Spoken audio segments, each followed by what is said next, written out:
بسم الله الرحمن الرحیم. هل يعتبر الدم من النجاسات؟ صحیح فقه سنه کې د پلیتو اقسام مخ کې بیان شو 12 چې هغه اتفاقی نجسو. داغینه بعد هغه سيزونه شروع کړیو چې هغه اختلافی نجسو. مطلب دا دی چې داغه په باره کې د علماء اختلافو چې پاره کې دوه قسمونه مخ کې بیان شو.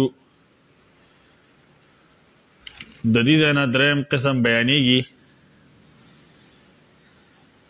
چې هغه اختلافی نجس ته. مطلب دا دی چې بعض علما هغه ته نجس وي او بعضی هغه ته طاهر وي، پاک وي.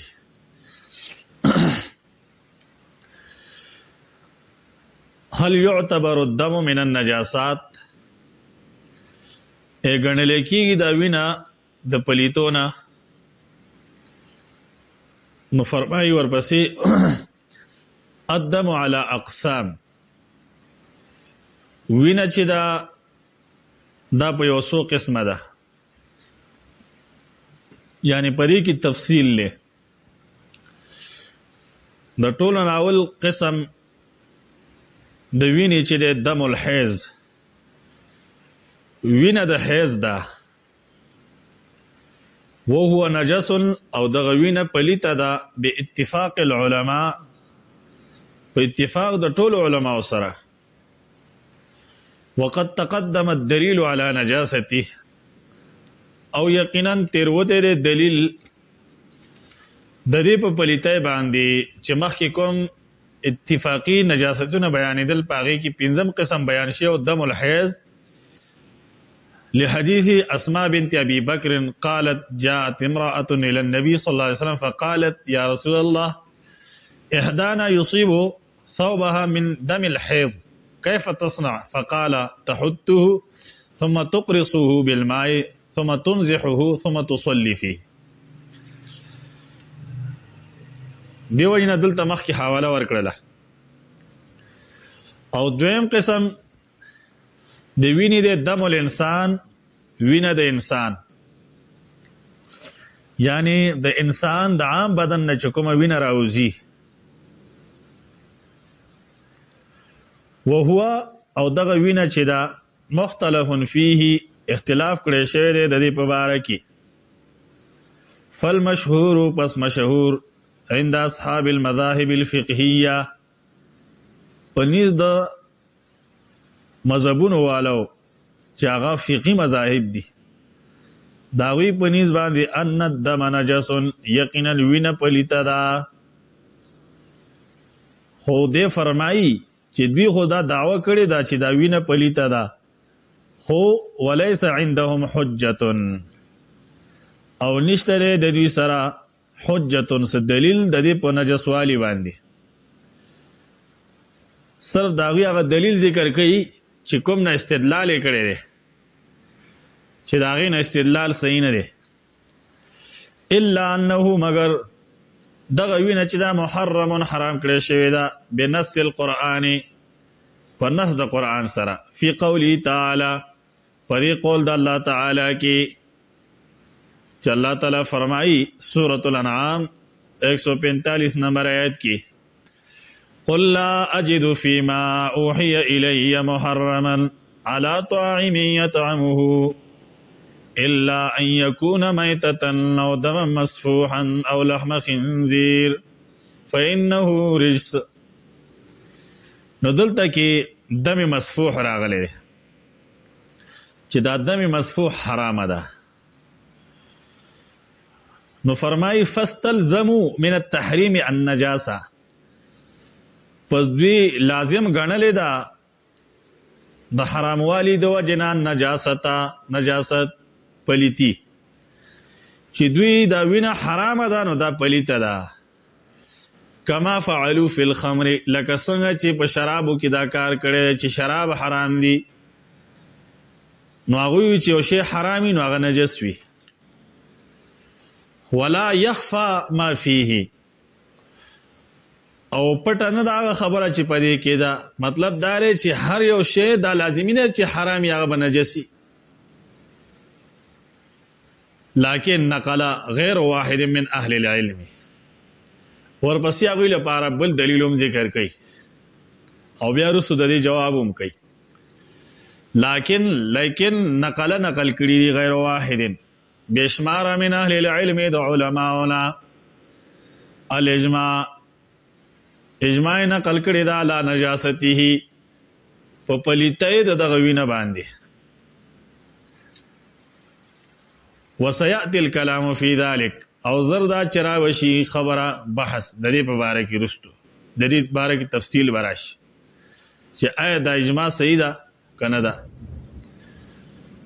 بینما ذهب جماعت من المتأخرین په دې مینس کې تل کړي دي یو جماعت د متأخرین علماونه دا متأخرین نه یو څو علماونه مناخلی منهم الشوکانی یو داغین امام شوکانی رحمه الله ده صاحب دنیل الاوطار وصدیق خان یعنی مراد دینه نواب صدیق حسن خان دی دارنگی والالبانی شیخ البانی رحمه الله وابن عثیمین منهم الشوکانی بعضی دنینا یو امام شوکانی دی بل صدیق حسن خان دی والالبانی بل شیخ البانی دی وابن عثیمین او بل ابن عثیمین رحمه الله دی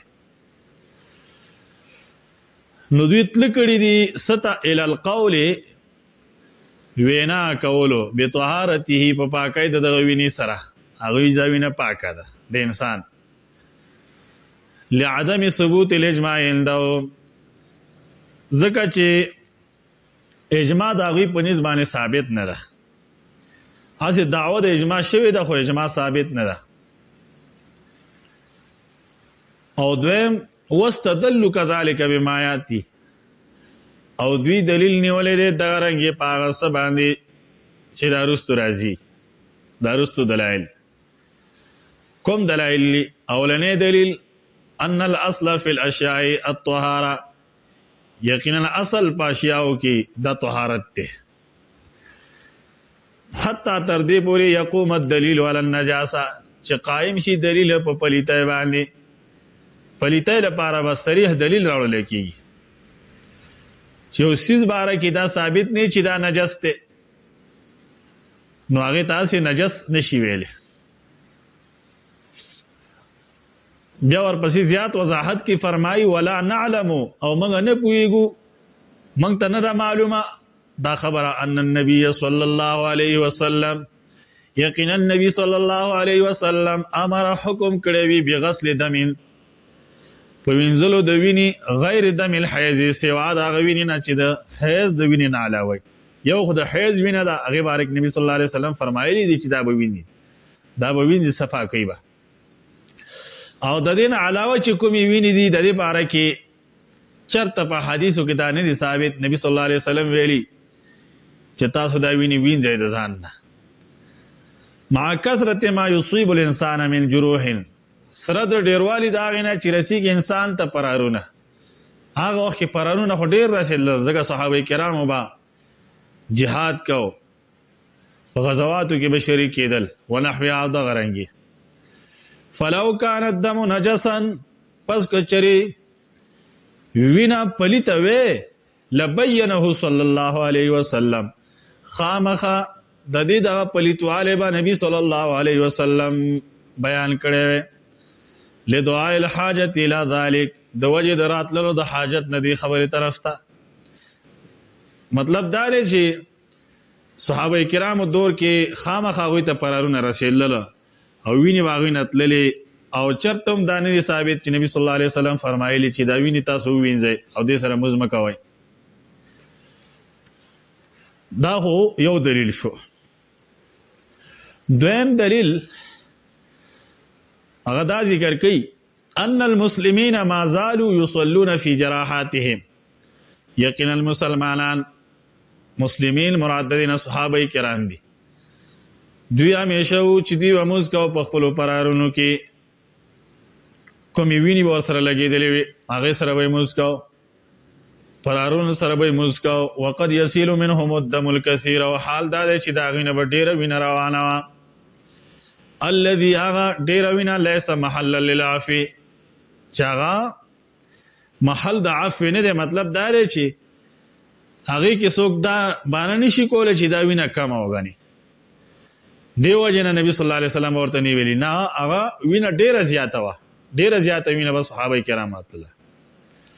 ولم يرد عنه صلی الله علیه وسلم الامر بغسله او نه دی وارد شوی د نبی صلی الله علیه وسلم نه حکم په باره د وینځلو د وینې کې ولم يرد او نه دی وارد شوی چرته یو روایت کې انهم كانوا چې دغه صحابه کرام يتحرزون چې دی بزان بچکو عنه دغه وینې نه تحرزا شدیدا ځان بچکول ډیرو سختو سره دی باره کې روایت نقل کړي د حسن بصری چې هغه روایت امام بخاری معلقاً ذکر کړی دی او ابن ابي شيبه رحمه الله هغه موصول کړی دی سند ولا ذکر کړی دی او صحیح سند سره راغلی لکه فتح الباری کې هم دا راغلی دي حسن بصری فرمایي ما زال المسلمون همیشه مسلمانان یعنی صحابه کرام حسن بصری دا تابعی دی ډېر صحابه کرامو خبره کوي ما زال المسلمون چې همیشه مسلمانان یصلون فی جراحاتهم چې دوی به مونځ کوو په خپلو پرارونو کې یعنی پرارونه به وینې به ترې روانې وي او هغې به مونځ کوو وفي حدیث الصحابی او په حدیث داغه صحابي کې دی الانصاری چې انصاری صحابي وو الذي قام چې د شپې ودرېدل او يصلي مذکو فی الليل د شپې فرماه المشرک پس او وشتغل لپاره مشرک بسهم په یو غشي سره فضف وضعه پس هغه وشته پاغه باندې ولګید فنزعه پس دغه صحابي دا غشي وشته حتی تر دې پورې رماو چوویشتو دغه کافر دا صحابي دغه مسلمان صحابي بثلاثه اسهم پدرو غشو سرا ثم ركع وسجد بیا دغه صحابي رکوع کوله او سجده کوله ومضى في صلاتي او په خپل موز کې تیر شو مطلب دا چې موزیک او موزیمات نه ک او هو يموج الدم حال دا چې داغه نه چپی وهولې ویني تن رواني دیو جن دا حدیث چې کله شیخ البانی رحمه الله ذکر کړی دی تمام المنه کې هغه فرمایي وهو فی حکم المرفوع شیخ البانی رحمه الله فرمایي چې دا حدیث په حکم د مرفوع کې دی اگر چې دا عمل د صحابي دی په حکم د مرفوع کې ذکر دی لانه یستبعد عادتا ذکر دا خبر عادتا لري دا چې الله یطلع النبي صلی الله علیه وسلم علی ذلک چې نه دی خبر شوی نبی صلی الله علیه وسلم په دې باندې ځکه زمانہ د نزول د وحی ده کچره دا کار غلط وي نبی صلی الله علیه وسلم په دې باندې خامخ خبر شوی فلو کان الدم الكثير ناقضا کچره ډیر وینا دا ماتون کې ویل پاره دا وداسه لبینه صلی الله علیه وسلم خام نبی صلی الله علیه وسلم بدا خبره بیان کړي و دا به ویلې وي دته به ویلو چې ستاد اموز کول دا صحیح نه وو او ستاسو داس ما شوی دی که څوک دا وی چې کېدې شي رستو نبی صلی الله علیه وسلم داسې حکم بیان کړي نو فرمایي لئن تاخير البيان عن وقت الحاجه یقینا رستو کول د بیان د وخت د حاجت نه لا يجوز دا جائز ندي كما هو معلوم لکه څنګه چې دا خبره معلومه شوې ده من علم الاصول دا علم الاصولنا علم الاصول کې دا خبره ذکر شوې ده چې تاخير د بیان د وخت د حاجت نه دا جائز نه دی وعلى فرض ان النبي صلى الله عليه وسلم خفا ذلك عليه او دا خبره موږ فرض کو بالفرض على فرض التسلیم کومه دا وی چې یقینا نبی صلی الله علیه وسلم هغه نه دا خبره پټه پاتې شوې ده، هغه بني خبر شوی. نو فرمای فما هو بخاف علی الله، پس دا خبره خو الله تعالی باندې پټه نه وکنه. الذي لا تخفى عليه خافيه في الارض ولا في السماء، هغه الله تعالی چې نه پټیږي الله تعالی باندې سپټ سیز فی الارض پزماکه کې ولا فی السماء او نه پاسمان کې، نو الله تعالی به خبر کړي وي. الله خبرو فلو کان ناقضا او نجسا، کچری دغه ویني وتلو سره او دس ماته دل او نجسا یاد وینه پلیته لا اوحى بذلك الى نبيه صلی الله علیه وسلم، خامخ الله تعالی با وحی کړي په دې سره خپل نبی صلی الله علیه وسلم ته، کما هو ظاهر لك، څنګه چې دا خبره ظاهره ده، لا يخفى على احد، دا خبره بچا باندې پټه نه ده. دارنګ بل دلیل ذکر کړي. وفي حديث مقتل عمر بن الخطاب، عمر بن الخطاب رضی الله عنه، او باغ حدیث کې چې باغې کې واقعا ذکر شوی دا د قتل د عمر بن الخطاب رضی الله عنه. صلى عمر، مزق عمر رضی الله تعالی عنه، وجرحه او داغ پرار يصعب دم، داغین وین روانه، يصعب معنا يجري دم، داغین وین روانه. عمر رضی الله عنه چې خلیفہ راشد دی، دویم خلیفہ دی، باغنه وین روانه ده او مسکی. دارنګ بل دلیل لحديث عائشة، د وجد حديث عائشة رضی الله عنها في قصة موت سعد بن معاذ، وبارد قصه د مرګ د سعد بن معاذ رضی الله عنه. قالت عائشة رضی الله عنها فرمای لما اصيب، ارکل چې ورسید سعد بن معاذ رضی الله عنه تا یوم الخندق، ورځ خندق باندې رماه، او اشتدل پارا رجلن یو سړی فل اکحل په مټ کې پلیچ کې وشته او پرک کې هغه غشو لګیده. فضرب له رسول الله صلی الله علیه وسلم، پس او اهل دل پارا نبی صلی الله علیه وسلم خیمتن خیمه فی المسجد په جمعات کې، لیعوده من قریب دل پارا چې د بیمار پرسی کې صحابه کرام ته نزینا، چې جمعات ته نزی ویني صحابه کرام به د بیمار پرسی کوي. فبینما هو ذات لیلۃ، پس بدغه حال کې دی یو شپه اذ تفجر ناصبا جاری شولی کلمه داغه د پرارنا، اذ تفجر کلمه ناصبا جاری شو داغه پرار. فسال الدم، پس او بید لوینا من جرحه دا د پرارنا حتی تر دې پوری دخلا چې د داخل شو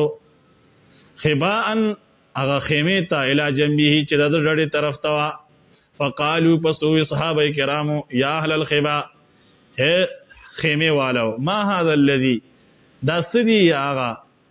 یاتینا چې موږ ترازی من قبلکم تاسو طرفنا. فنظروا، پس بیو قتل الفیضا، پس ناصاب سعد رضی الله عنه قد انفجر کلمه، چې دا غاغه زخم کولاو شوی، والدم له هدیر، او وینا هغه د پاره جاری روانه وا. فمات، پس هغه مړ شو، وفات شو.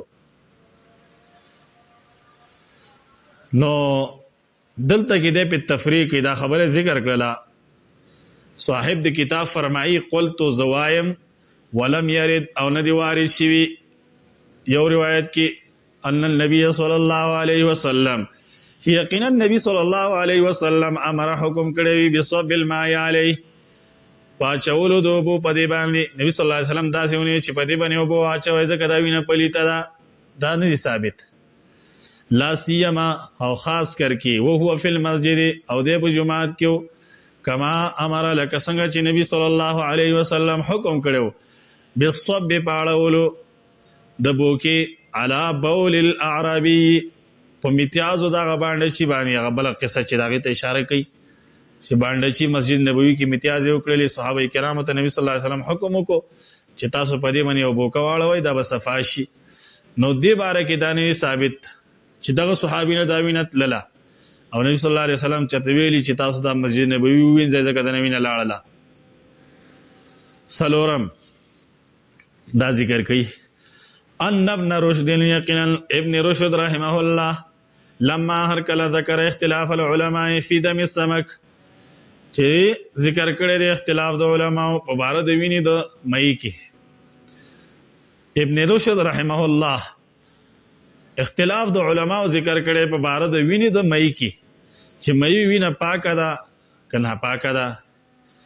خو بیا ورسره دا ذکر کړی دي ذکر ذکر کړی ان سبب یقینا سبب چې فی اختلافهم داوی د اختلاف مبارک کی هو اختلافهم فی میتته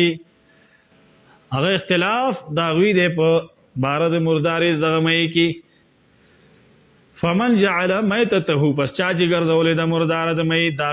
داخله تحت عموم التحریم لاندې د اموال د حرمت جعل دمه كذلك نو دغه رنګ وینه ګرځولې ده چې وینم چې چا د مېتی ته مردار ویلې ده نو دیو جنا غوینه ته مردار ویلې ده. ومن اخرج میتته او چا چې وستلې ده دغه مردار د حرمت نه اخرج دمه نو وستلې ده دغه وینه قیاسن چې دا قیاس کړ دی علی میتته په مردار باندې. ونقول او منغ وایو کتاب ولوي هم یقولون چې دغه علما وینا کوي بطهارت میتۃ الادمی په باره د پاکوالی د هغه مړ انسان چې انسان مړ شي وفات شي نو چې کله د وفات شي نو د پلیت نه پاکي نو فکذالک پس دغه رنګ دم وینه دغه انسان علی قاعدتهم داغه د قاعده مطابق. ولذا او د دې وجنا قال ابن رشد عقبه فرمایلی دی ابن رشد عقبه د دین رستو دای فرمایلی دی والنص او نص دې انما دل یقینا دلالت کړی دی علی نجاست دم الحیض په پلیتوالی د وینې د حیض چې د حیض د وینې په اړه کې دلیل راغلی دی نص راغلی دی. وما سوا ذلك او چې سوا د دین دی فهو علی الاصل نو دا په اصل باندې پاتې کیږي. المتفق علیه چې په اصل باندې د ټولو اتفاقی ټولو دا ویلی دی چې کله یو سیز په باره کې د نجاست په باره کې دلیل رانه شي نو هغه سیز په خپل اصل باندې پاتې کیږي بین المتنازعين په منځ د اختلاف کوونکو کې. هغه اصل څه شی دی او طهارت هغه طهارت ده. فلا يخرج منه پس دا نراوزی د دینا الا بنص مگر پر نص سره تقوم به الحجه چې قائم شي باغ سره دلیل. فین قیل دلته یو اعتراض ذکر کړي چې الا یقاسو ایا نه قیاس کیږي د غوینه د انسان علا دم الحیض په وینه د حیض باندې په کار د شپاغي باندې دا قیاس کړي شي او چار کله پاغي باندې قیاس شي ودم الحیض نجس وینه د حیض دا پلیته ده لہذا دا هم پلیت شو نو دیوی قلنا من فرمایو منگو ویو هادا قیاس مع الفارق دا قیاس مع الفارق دی. قیاس مع الفارق مطلب دا دی چې دلته کې دا قیاس صحیح نه دی ځکه چې په دې دواړو وینو کې ډیر زیات فرق دی ځکه فإن الدم الحیض پس یقینا وینه د حیض دا وینه دا طبعی وینه او دا رنګي خلقی وینه دا النساء په زنانو کې نو دا الله تعالی په زنانو کې پیدا کړی دا او زنانو پورې دا وینه خاص ده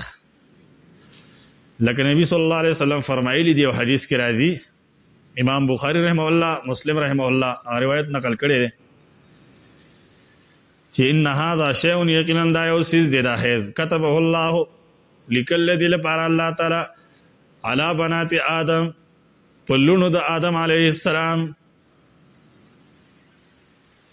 وقال فی الاستحاضه او استحاضه باره کی فرمایلی انه دم عرق دا وینه درګ دا چې دا داغین علاوه ده او بس بیا نورم فرق ذکر کړي د حیض د وینې او د عامي وینې. ثم ان دم الحیض بیا یقینا وینه د حیض دم غلیظ سخت وینه ده سخت وینه ټینګي او دارانګي